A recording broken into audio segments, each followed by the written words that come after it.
bombastic side eye, criminal offensive side eye.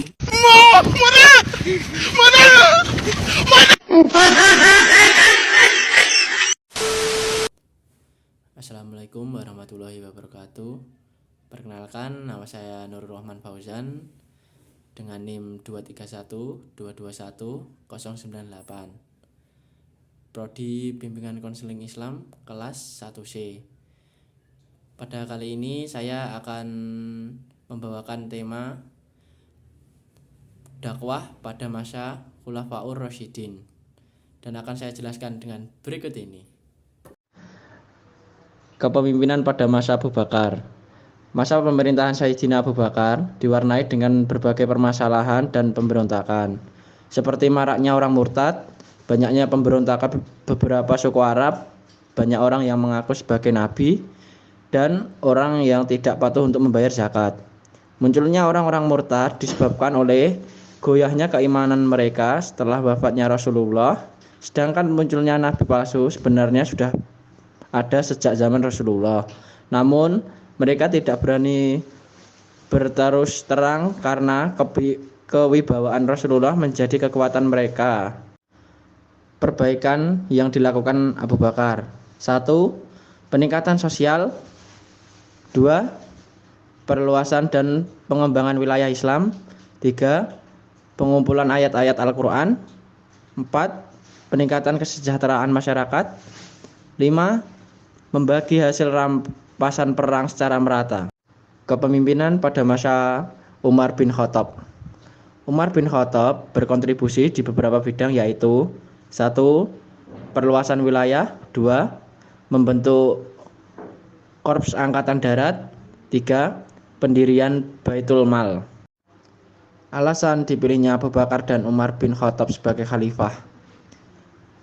Untuk Abu Bakar, yaitu ketika Rasulullah jatuh sakit, sesaat sebelum kematiannya, Abu Bakar dipilih untuk menjadi imam sholat untuk menggantikan Rasulullah.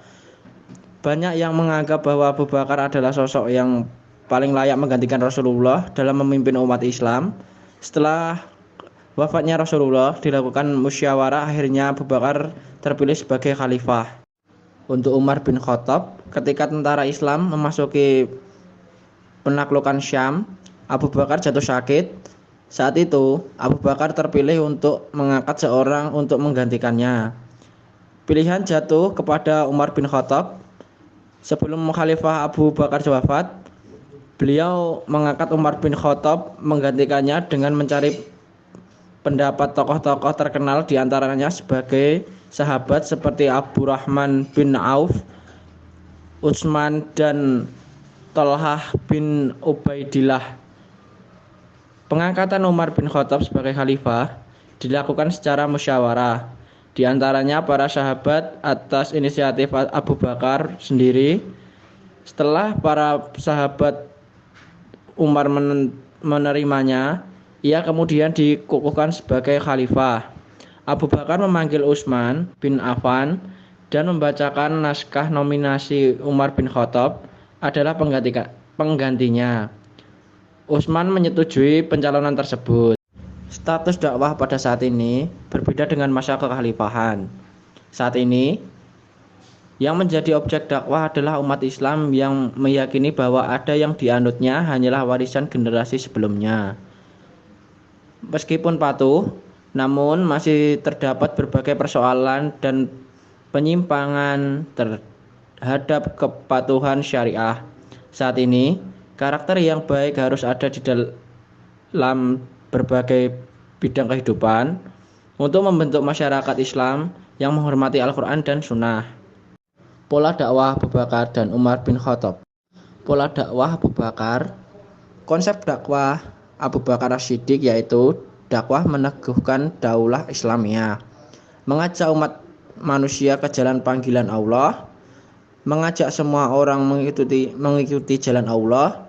Tentu tidak boleh melakukan cara yang memaksa, mengkritik dan meremehkan makna dakwah itu sendiri. Hal inilah yang dilakukan Khalifah Abu Bakar Ketakutannya dalam berdakwah merupakan suatu yang sangat baik untuk diteladani. Meskipun banyak kendala yang ia hadapi dalam berdakwah menyebarkan Islam, Khalifah Abu Bakar adalah panggilan untuk kebaikan, kebenaran, dan keadilan.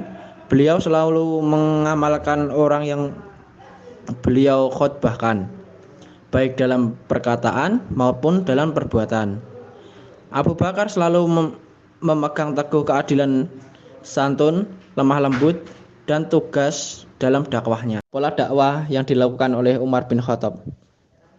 Kegigihan Umar bin Khattab dalam melakukan dakwah sebagai seorang khalifah diantaranya memperluaskan wilayah, membentuk korps angkatan darat, dan pendirian Baitul Mal.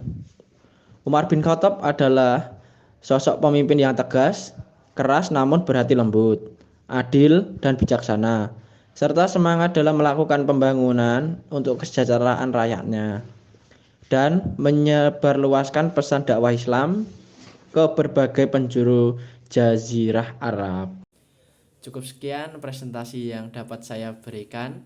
Maaf jika presentasi kurang sempurna, karena yang sempurna hanya milik Allah Subhanahu wa Ta'ala. Terima kasih.